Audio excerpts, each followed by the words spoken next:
Napakuyan siya. Kasi sabi ng mga nagpo-comment na parang nakabagay sa panahon ngayon. Sa mga nangyayari ngayon na parang ang dami ng babuyan sa lugar natin. Isla babuyan na. Well, I think it speaks for itself kasi ang dami ng medyo masasakit na nangyari. Tapos, yun, I think you have to watch the film para malaman niyo kung bakit ganun po yung title. So yun nga lang na, kamusta yung pag-alala kay Jerry? Mabait si Jerry. Tsaka she's eager to learn. So yun ang maganda. Kasi gusto niya maging magaling dito sa pinili niya. Trabaho. Parang sunod-sunod ng ginagawa mo ngayon. Pag may time na talaga to attend the premiere night. Actually, galing ko shoot kanina. So talagang kala ko hindi ako makakahabol. It's meant to be. Like last Friday din, mag-ari ka din para lang to receive the yung parang mag-choice sa mga yung book. Oo, yung book na yun. Sa Hall of Fame na FF. Diba? Sunod-sunod pa rin yung invitation sa'yo para yung sa mga binibigay nila magkilala at least parangal for you. Like si Kuya Noel,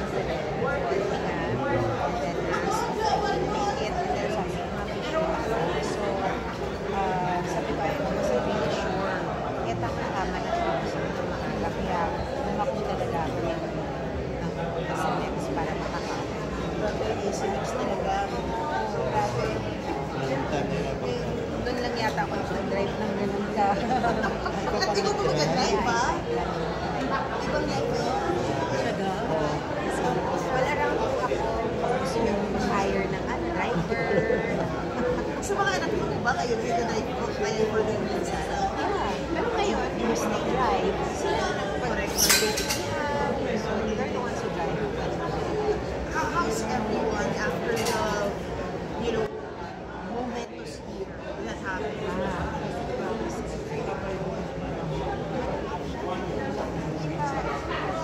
August na po na yung September. Wala.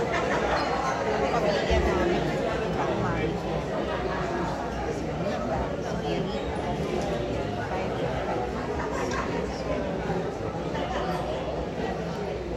Work helps.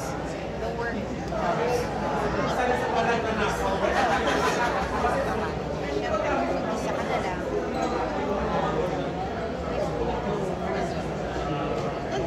Ano po yung napag-usapan nyo na our Christmas love life? Kasi usually ganun yun, di ba? Like if you lose someone, kailan yung next get together natin, how are we, kumbaga, showing up for Christmas, mga ganun, or another big milestone. Napag-usapan nyo yung family. I think we're just all taking it one day at a time. So we really we're not planning on anything. Talaga na kayong magkakapatid, magkakasama kayo sa mga ibang mga events ng pamilya. Nagkikita-kita kayo mga magkakapatid. Hindi nila Mater. Ako, si Mater, si Kiko and Kier. Si Ian din. Si Ian, hindi ko makikita. Okay naman. Kami ng Ian. Hindi kami nagkikita. Hindi kami nagkikita. Kapatid po ba yun? Kapatid, no reaction. Wala. Last time is for 2 years.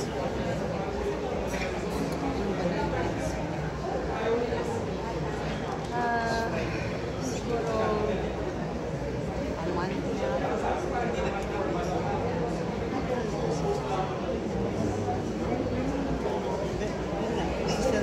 Kasi parang yung birthday ng anak nila. Yeah, we were all there. Except Ian. I think he was invited naman, but I don't know. He was